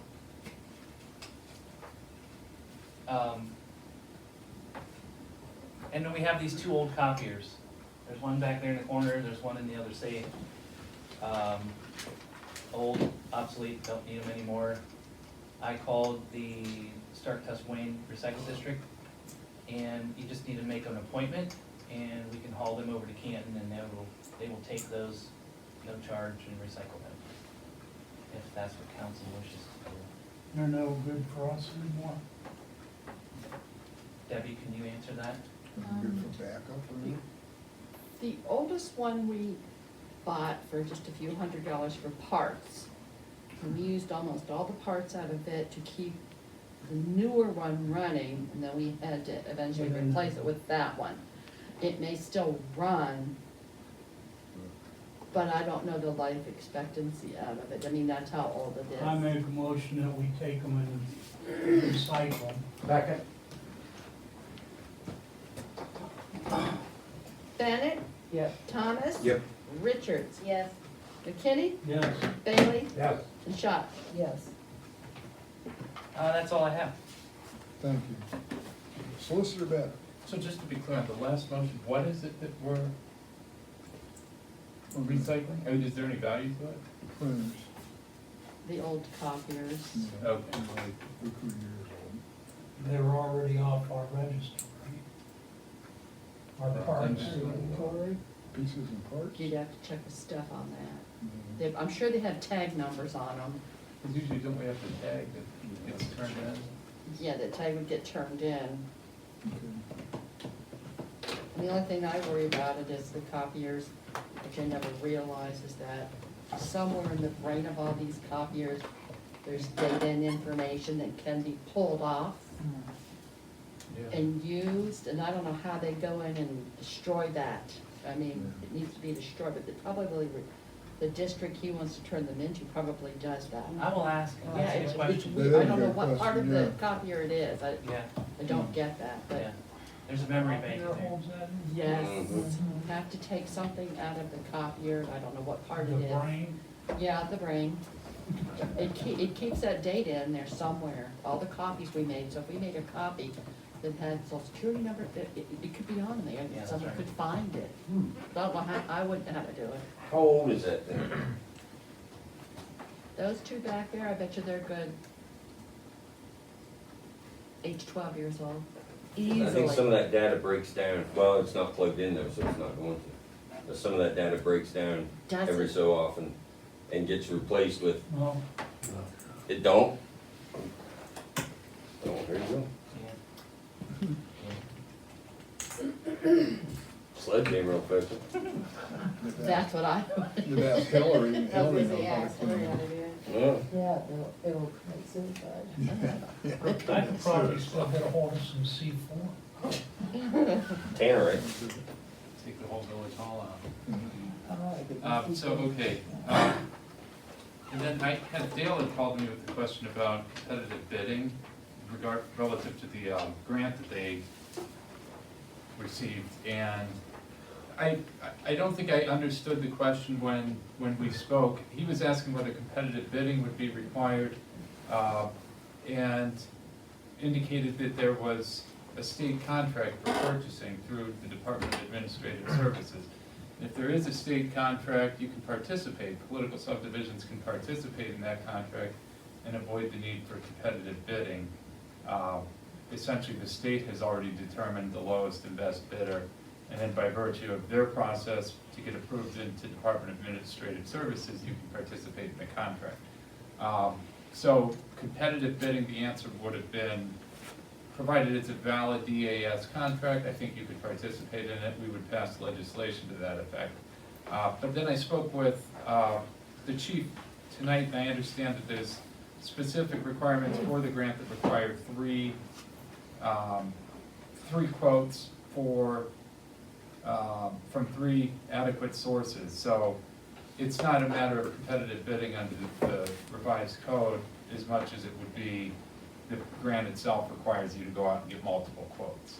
So I told him I'd look into it more, which I'll do, and get that information to him and council by the next meeting. And then the Wareheim matter with regard to that mobile home. I received a call on August 25th or so from John Wareheim, who indicated that he's the son of Jane Wareheim, and they wanted to keep the mobile home. And I told him, well, you can keep it, but you have to get it out of there because we're about to file the eviction action on it. So he agreed to have arrangements to have it moved by August 30th. I heard nothing from him. I then called him, left him a voicemail message last week, and he didn't return the call. It's still there. It's still there. The eviction action's now been filed, and we have a hearing on September 22nd at 2:30 p.m., which will be the first in a series of steps that we'll have to go through. First, we'll be getting the writ of restitution, where we get possession of the property, and then later, after a subsequent notice is posted, we can seek to have the title transferred over to us, whatever form that takes, because we don't have a lot of information on it. And I'd also called the county auditor's office to try to find out if they had any title information, and they had nothing besides 1969 mobile home, which I think is what they told Jim also. So, It's a health problem too. or a title or a bill of sale or something that would evidence ownership of it, which they indicated their records show Jane Wareheim was the last owner, so we will see. Other than that, I don't have anything. Thank you. Any other thing? Chief, go ahead. Okay, so I looked into the headlight issue. The note that Debbie has on, the invoice that Debbie has on her desk is a different invoice of things we're working through on the 14, just kind of slowly repairing different issues with it. What I have is I had Sergeant Marsh take the car down to Nick's garage, the SUV, when the headlight went out for the third time. So the first time they fixed it, charged for it, and it worked for about a month. Went out again, we took it back down there. If I understand correctly, they didn't charge us the second time to fix it. The harness, the wiring harness was melting and causing the light to stop working. So the second time they fixed it, it's out again. And when I had Sergeant Myers take it back up there to see what's going on with it, they sent a quote for the headlight assembly to remove and replace the headlight assembly for $170. And then for the actual headlight assembly itself was $838.90. Now, I just sold, for my full-time job, a department, and I want to know exactly, a little more details on what exactly they're calling the headlight assembly, but I sold one to a department after their cost from the dealership for $329 on a 2017 car. I sold the full assembly for it. So I just want to get clarification on what the 838 is exactly covering. And I would like to, if that's what it costs and everything, it's $1,042 to replace a headlight assembly. So it just kind of, I need better clarification, and I would like to get possibly a second quote on it. Obviously it needs fixed. At this point, does council want me to, I can get a second quote within the week. Do you guys want to approve up to $1,100 to get it fixed and get the second quote, or do you want me to come back in 2 weeks and bring it to you guys and let you guys read both of them? But like I said, whenever I saw the 838 and I know what I sold one for 17 for, it just kind of raised a couple questions on what it was, and said Nick's has done a good job for us, and they always do good work for us. I just want to know what all was included with that $838 for a headlight assembly when I'm selling one 3 years newer for $329. And is that what you paid for the first one? No. The first one was just the wiring harness they fixed. Okay. Yeah, I think that was less Some than of 300. those headlight assemblies are very expensive because they actually have computers in them. For those fans too. Yeah. Yeah. Yeah, If they're we HID did, or we whatever. did a repair on a wrecked car and it was like $1,700 for the headlight assembly. And I know it's expensive, that's why I just wanna get clarification on what all comes, What like, car is this for? it's a 2014 Explorer. When I sold one for a 2017 Explorer for $329, I know they're different model years, the 13 to 15 is different from 15 to 19. Right. But I'm just kinda, I wanna know what all was involved with that before I just go ahead and bring it to you guys, say, hey, let's get this fixed. I just want clarification. I just received this on, Mark received it on August 30th. I think I received it a couple days later, so September 2nd-ish. So, Why don't you go ahead and get the second price on one with somebody else? And I'll make a motion that we approve up to $1,100 to fix the headlight assembly on the vehicle, but hopefully you can get it done a lot cheaper. and that's what I'm asking, that's exactly what I'm asking for. I'll second that motion. Bennett, Yes. Thomas, Yes. Richards, Yes. McKinney, Yes. Bailey, Yes. and Schott. Yes. Thank you, I appreciate that. Like I said, it just, See it if just you can get the kinda, $300 one. I miss the Yeah. days when you could just pop one in. it just raised a couple questions to me is all it is. That's why I didn't have it brought We up. ain't gonna buy no more of them Those are the cars. ones that have the fans to They're cool them down, but They're even, cheap. I know. Get Get some aftermarket ones. Just put. There you go. But yeah, look, I mean, I'm. Oh, yeah. I guess that's not your one. Isn't that great? I know, back in the Is day. that aftermarket? We have anything else?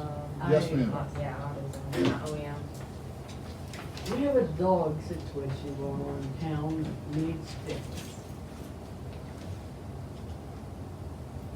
Get your ears in this. I'm listening. Okay. Sunday, a week ago, I had my new pup out in the yard. Nice quiet Sunday evening, and around in front of my car flies this big German Shepherd. And before I could even think, he was like right at my dog, because my dog was about 12 foot away from me, laying in the grass very peacefully.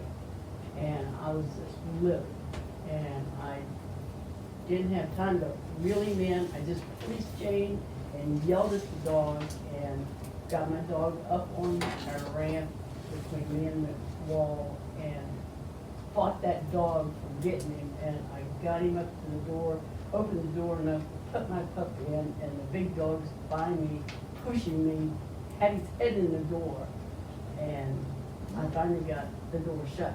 And then I realized, gee, I'm only outside, and this dog's with me.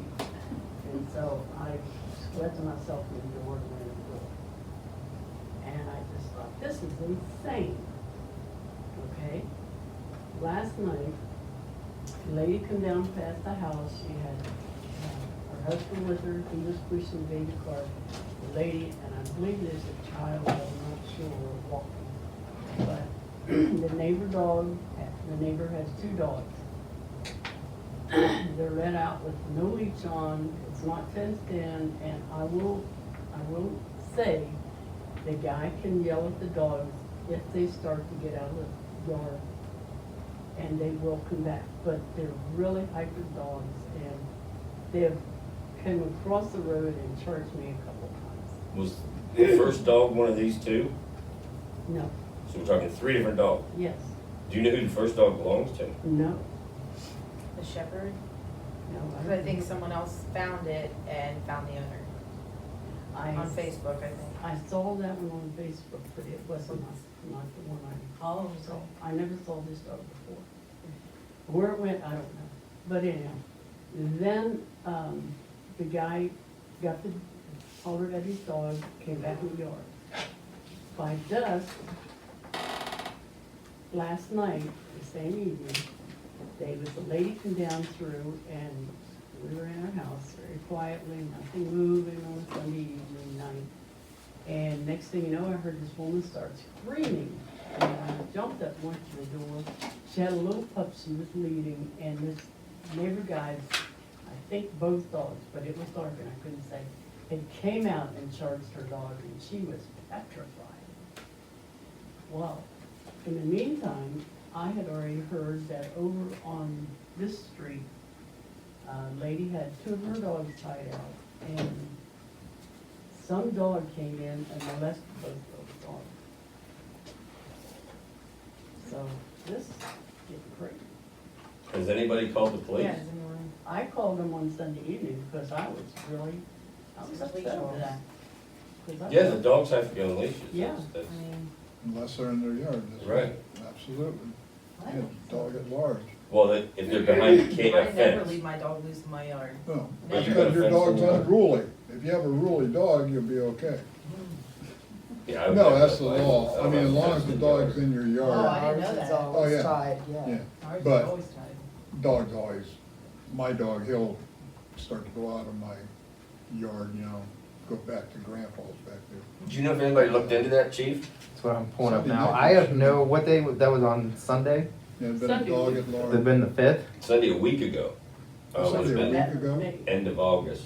So it was a week ago, last Sunday? Like, Yeah. not I'd this say- Sunday, but the previous Sunday? Yeah, I believe. Do you know what the date that was? 29th, I think.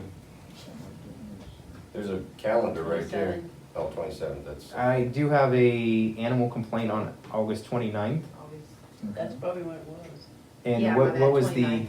what was the call?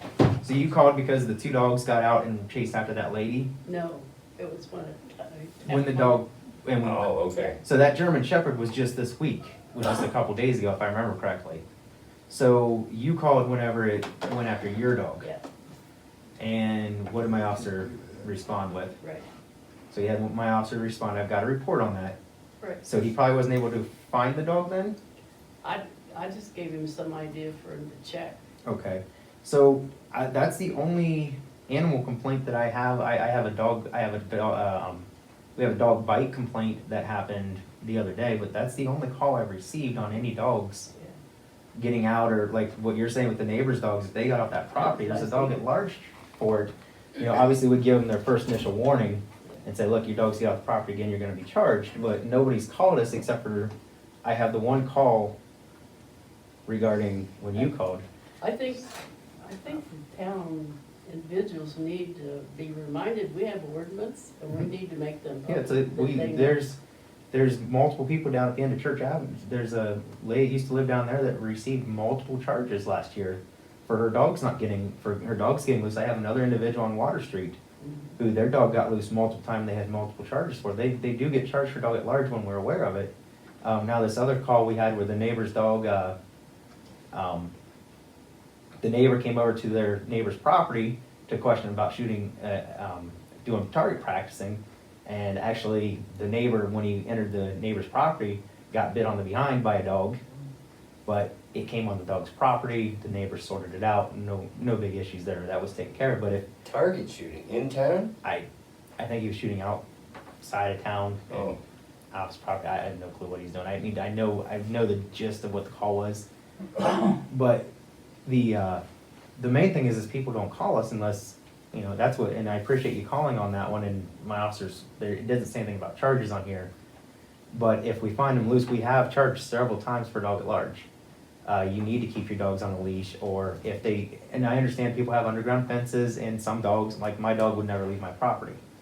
Like it doesn't leave the property. But most dogs will leave the property. If it does leave my property, that's my responsibility, and I'm the one getting charged for dog at large, and then I'll have to come to you guys about it. But I just need, we have the dog warden, the sheriff's office controls the dog warden. They'll come out and immediately be able to check and see if it's tagged. So I have another individual that was charged for not having her dogs licensed. And there was like 4 or 5 dogs that she got charged for last year for that. So I can have the dog warden come out and help me. We have the leash, the dog at large charge that usually we'll give you one warning. We understand dogs get loose. We're gonna give you a warning, say, look, you need to keep your dog on your property unless it bites somebody or bites another dog or something like that. But then after that, you're getting charged multiple times. And if the dog is an aggressive dog, we also had another charge where there was a dog that was aggressive, and it started going through the process where it went from a minor misdemeanor to a 4th degree misdemeanor because that dog was considered an aggressive dog. He had that special insurance from that. So we definitely have ramifications for it. I just need code. So, Okay, well, we can- Definitely. Did the police officer, did he go over and talk to your neighbor then? Do you know? Because he should have went over there and warned him. this was regarding the Well, German what Shepherd. That was mine. That was what's mine. They don't know whose dog that, she doesn't know Oh. whose dog that was. That guy, or the dog that tried to get in your house. Yeah. That's- I have no calls on her neighbor's That's dogs. really bad. Yeah, Yeah, that's. the neighbor's dog went after somebody walking down the Oh, street. okay. Yeah, and that's the one I have no complaints. I have no recollection on my call record She logs. didn't call you. did Yeah, she? I have. Neighbors had to have a leach chute in their own yard. I've heard about I that. think you No. did, don't you? No, No, it can be loose on your own yard. you're good. But you got, it's always good to have them on a leash. The minute it walks off your property, it's If charged. you don't have him on a leash in your own yard, as soon as he walks off the yard, he's not on a leash. Running Well, clock. as soon as he runs out, but if he doesn't, my neighbor in the back, his dog has never left the yard. He's an amazing dog. I've watched that dog stop right, he goes right to the property line, that's it. My dog don't leave my yard He's either. insane. I've never seen him. Yeah, do my anything. dog never leaves the property. Yeah. Huh? Mine's My supposed- No, I dog's got a stupid, fence that's on why the he's back. tied up. We're gonna- This is huge. Oh, that's what, Yeah. you said people would go after people if they All right. try to break Well- in. Well, That it, yeah. We have anything else? Guess not. Dinner time. All right, yep, okay. There you go, guys.